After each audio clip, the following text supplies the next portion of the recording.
Ernakulam saint Francis Assisi കത്തീഡ്രലിൽ Christmas ശുശ്രൂഷകൾക്ക് തുടക്കമായി. നമുക്ക് അവിടെ കൂടി ഒന്ന് പോകണം വിജയ. നമുക്ക് അങ്ങോട്ട് പോകാം. വരാപ്പുഴ അതിരൂപത മെത്രാപ്പൊലീത്ത ജോസഫ് മാർ കളത്തിപ്പറമ്പലിൻ്റെ നേതൃത്വത്തിലാണ് ശുശ്രൂഷകൾ നടക്കുന്നത്.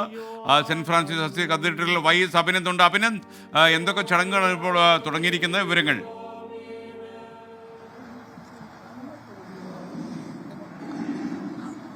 എറണാകുളം സെന്റ് ഫ്രാൻസിസ് കത്തീഡ്രൽ പള്ളിയിൽ ഇപ്പോൾ പ്രാർത്ഥനാ ശുശ്രൂഷകൾ ആരംഭിച്ചിരിക്കുകയാണ്. എറണാകുളം വരാപ്പുഴ മേജർ ആർച്ച് ബിഷപ്പായിട്ടുള്ള ഡോക്ടർ ജോസഫ് കളത്തിപ്പറമ്പിന്റെ നേതൃത്വത്തിലുള്ള ശുശ്രൂഷകളാണ് ഇപ്പോൾ ആരംഭിച്ചിട്ടുള്ളത്. 11:30 കൂടിയാണ് ഇപ്പോൾ ശുശ്രൂഷകൾ ആരംഭിച്ചത്. എറണാകുളംകാരെ സംബന്ധിച്ചോളം ഇത് കപ്പൽ പള്ളിയാണ്. കപ്പൽ പള്ളിയിലെ പ്രാർത്ഥനകൾക്കും ശുശ്രൂഷകൾക്കും വേണ്ടി ഒരുപാട് ആളുകൾ, നിരവധിയായിട്ടുള്ള ഈ ജില്ലയുടെ വിവിധ ഭാഗങ്ങളിൽ നിന്നുള്ള ആളുകൾ ഇവിടെ എത്തുന്നുണ്ട്. ഒപ്പം തന്നെ ജില്ലയ്ക്ക് പുറത്തുനിന്നുള്ളവർ, ഇവിടെ പഠിക്കാനെത്തിയവർ, ജോലി ചെയ്യാനെത്തിയവരൊക്കെ ഉള്ള നിരവധിയായിട്ടുള്ള വിശ്വാസികൾ ഇതിനോടകം തന്നെ ഇവിടെ എത്തിയിട്ടുണ്ട്.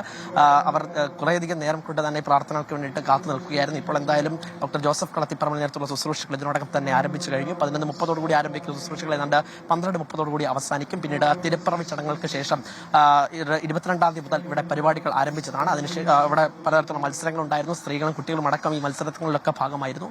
അവർക്ക് വേണ്ടിയിട്ടുള്ള സമ്മാന വിതരണം അടക്കം നടക്കും. എന്തായാലും പ്രാർത്ഥന ചടങ്ങുകളുടെ ദൃശ്യങ്ങളാണ് നമ്മൾ കണ്ടുകൊണ്ടിരിക്കുന്നത്. ഒരുപാട് വിശ്വാസികൾ ഇതിനോടകം തന്നെ എത്തി. കുട്ടികളുണ്ട്, മുതിർന്നവരുണ്ട്, എല്ലാവരും തന്നെ ഇവിടെ എത്തി ക്രിസ്മസിന് വരവേൽക്കാൻ വേണ്ടി ഒരുങ്ങിക്കഴിഞ്ഞിരിക്കുകയാണ്. എറണാകുളത്തെ സംബന്ധിച്ചിടത്തോളം ഈ ക്രിസ്മസ് ആഘോഷങ്ങളുടെ ഏറ്റവും പ്രധാനപ്പെട്ട ഒരു സ്ഥലമാണ് ഈ കപ്പൽ പള്ളി. ഈ കപ്പലിന്റെ ആകൃതി കൊണ്ട് തന്നെ ഈ പള്ളി വളരെയധികം നമുക്കറിയാം, അത് വളരെ പ്രസിദ്ധമാണ്. അതുകൊണ്ട് തന്നെ കൂടുതൽ ഭക്തർ, കൂടുതൽ വിശ്വാസികൾ ഇവിടെ എത്തി ക്രിസ്മസിനെ വരവേൽക്കാൻ ഒരുങ്ങിയിരിക്കുകയാണ്. അതിന്റെ പ്രാർത്ഥനാ ചടങ്ങുകളുടെ ദൃശ്യങ്ങളും ഒപ്പം തന്നെ ആ ശുശ്രൂഷകളും ഒക്കെയാണ് ഇപ്പോൾ നമ്മൾ കണ്ടുകൊണ്ടിരിക്കുന്നത്.